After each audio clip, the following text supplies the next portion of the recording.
a very interesting year for Georgia, Seth. I mean, the schedule, everybody's making fun of it. Let us remind people they were going to play Oklahoma. The SEC said you can't play it this way because one of these games would be non-conference and the other one will be conference. But and also that was not the SEC doing it against Georgia's wishes. Right. Georgia was cool with that. Yeah. Georgia. Yeah. So. I wrote this column last week where I broke down the Oklahoma situation to, that's the defense that Georgia people come to is like, well, we wanted to play Oklahoma, but the SEC told us to cancel. It's not that simple. They wanted to play Oklahoma, then Oklahoma joined the SEC, and that made basically the deal go away.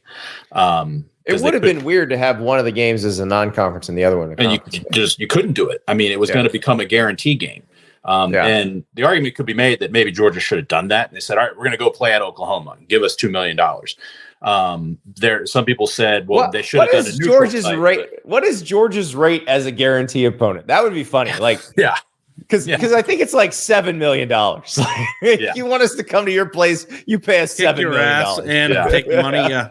But here, to reiterate my column and kind of boil it down, here's the reason Georgia's schedule looks so weak beyond the Oklahoma thing, because everybody on their annual schedule isn't good anymore. Yeah, Auburn. This is more of an Auburn, Georgia problem. Tech, Florida are supposed to be the tent posts of that schedule. Right. Mm-hmm. The game at Tennessee is like the only game you look at and go, maybe Ole Miss coming here. South Carolina we'll see because of what they look like at the end of last season, but the way Georgia destroyed them last year, it's very hard to picture it. So, yeah, it is. They feel like they could just walk to the SEC championship game. And maybe we're wrong on that, but I just think with the level of talent, we don't have to be diplomatic about it. Okay, fine. They're going to walk. They're going to walk. They're not playing anybody. They're going to walk into the SEC. The Tennessee game, what's going to happen? It's in Knoxville. It's in November. Are you trying to talk yourself into the idea that they could lose a game? Yes, the Tennessee game. Yes, I can live with that because we saw the atmosphere of the Tennessee Alabama game last year. Yeah, it will be the same thing if Tennessee's good.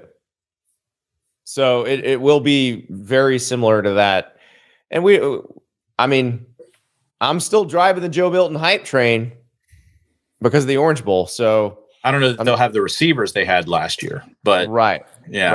That's the tricky one. But there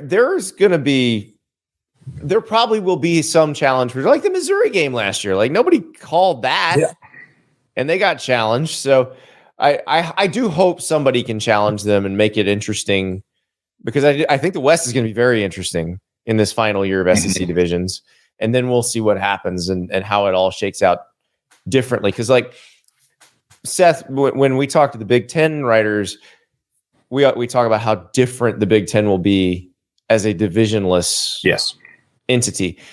The SEC, it doesn't feel, because Georgia finally made the East. Gave the East somebody to completely fear. Mm-hmm. So it doesn't feel that way with the SEC ditching divisions. Like everybody's going to have to play somebody horrifically tough. Yeah, I'm doing for my mailbag, the Georgia mailbag on Thursday, I'm doing a hypothetical. This is what Georgia's schedule would look like: 24, 25, 26, 27, 9-game schedule, 3 permanent opponents. And I'm just basically going, I'm taking the 3 permanent opponents who we think are annual opponents, who are going to be Florida, Auburn, Kentucky. Yeah. And then you mix up the other 6. And I already did it, and I looked at it, and it's like, that's just automatically.